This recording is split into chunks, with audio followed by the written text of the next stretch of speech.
Bom, o que é um professor reflexivo? Professor reflexivo é aquele que demonstra, através de suas ações em sala, ser um professor que possibilita e ajuda o aluno a encontrar o seu processo de conhecimento, pois conhecer seus alunos é saber quais as dificuldades de cada um e a maneira que necessitam ser trabalhadas. O texto ele faz questionamentos, por exemplo, o que somos como professores e como nos sentimos nesta profissão, e também o que alguns de nós sentem e são como formadores de professores. O texto também considera a escola reflexiva em desenvolvimento e aprendizagem. Isabel Alarcão analisa o professor reflexivo dentro da concepção de ser humano, sendo este criativo e não um simples reprodutor de ideias e de práticas de outros. Na visão da autora, a capacidade de pensamento e de reflexão já é essencial ao homem. No entanto, nos alerta que os processos reflexivos são estimulados nos contextos que permitam desenvolvimento, a liberdade e a responsabilidade de quem assim queira agir. Querer agir, nesse caso, torna-se fundamental, já que não basta ter tudo propício se não houver interesse. Poderíamos dizer que essa noção conceitual pode ser aplicada ao profissional que, mesmo diante de situações incertas e imprevistas em seu contexto de atuação, é capaz de agir inteligente, flexiva, situada e reativa aos problemas ou demandas profissionais. No Brasil, a noção de professor reflexivo se liga a uma série de fatores e razões que suscitam reflexões relacionadas ao processo político democrático da sociedade brasileira. As especificidades internas relacionadas ao contexto escolar, bem como as que envolvem pessoalmente as representações dos profissionais em educação. A relatividade inerente ao espírito pós-moderno, o valor hoje atribuído à epistemologia da prática, a fragilidade do papel que os professores normalmente assumem, desenvolvimento das reformas curriculares, o reconhecimento da complexidade dos problemas da nossa sociedade atual, a consciência de como é difícil formar bons profissionais hoje e outras mundividências associadas a essas representações sociais. Alguns países estão ajudando os professores a tomarem consciência da sua identidade profissional, que pode levar à permanente descoberta de formas de desempenho de qualidade superior e o desenvolvimento da competência profissional, interativa e ecológica. A necessidade de proceder a novas reformas de é, apro, é, aprofundamento e de como afirmei na introdução, acentuar o caráter colaborativo no coletivo docente. Removeria todos os problemas de formação dos professores, incluindo a melhoria dos seus prestígio social, das condições de trabalho e de remuneração. Qual a relação do professor reflexivo e da escola reflexiva? Bom, primeiramente, o que seria o professor reflexivo? O professor reflexivo, ele não atua como um mero transmissor de conteúdos, mas em sua interação com os alunos, professores e toda a comunidade escolar. Ele é capaz de pensar sobre sua prática, confrontando suas ações e aquilo que julga acreditar como correto para sua atuação profissional com as consequências a que eles conduzem.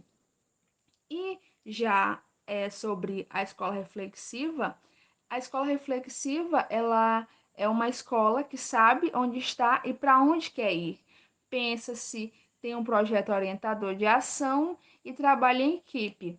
É uma comunidade pensante. Ao pensar, a escola, os seus membros enriquecem-se e qualificam-se a si próprios, Nessa medida, a escola é uma organização simultaneamente aprendente e qualificante.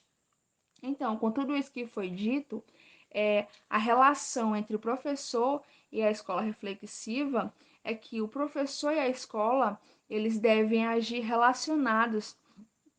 A escola deve fornecer infraestrutura para fazer a ponte entre os seus membros. O professor, ele não pode agir isoladamente na sua escola. A escola tem de ser organizada de modo a criar condições de reflexividade individuais e coletivas. Portanto, para a formação de um professor reflexivo, é necessário também uma escola com postura reflexiva, que ofereça ao professor o espaço e as condições para que ele possa buscar o seu próprio desenvolvimento e onde possa trabalhar com independência para assumir o seu real papel. Queremos que os professores sejam seres pensantes, intelectuais, capazes de gerir a sua ação profissional. Queremos também que a escola se questione a si próprio como motor do seu desenvolvimento institucional. Na escola e nos professores, constante atitude de reflexão manterá presente a importante questão da função que os professores e a escola desempenham na sociedade e ajudará a equacionar e resolver dilemas e problemas. A pesquisa-ação é a metodologia de intervenção social desenvolvida através dos ciclos de planificação da ação, observação e reflexão, embasados cientificamente. Na abordagem experiencial, a aprendizagem é um processo transformador da experiência em que se constrói o saber. Neste processo, compreende-se 4 fases, que é a experiência concreta, a observação reflexiva, a conceitualização e a experimentação ativa. Através desses processos de observação e reflexão, a experiência é analisada e conceitualizada. A formação destes conceitos servem de guias para novas experiências. Na abordagem reflexiva, a reflexão deve ocorrer no decorrer da própria ação, sem interrompê-la, em breves instantes de distanciamento para reformular o que está se fazendo, como fazemos, por exemplo, numa interação verbal em uma situação de conversa entre 2 pessoas ou mais.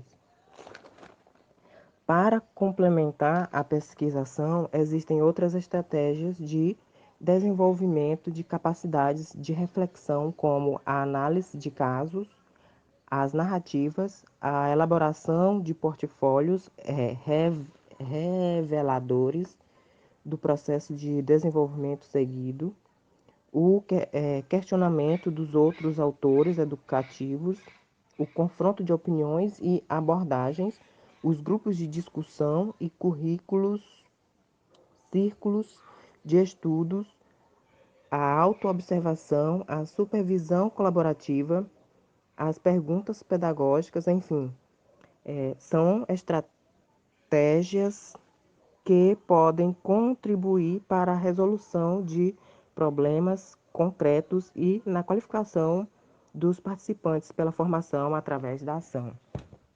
O ato da escrita é um encontro conosco e com o mundo que nos cerca.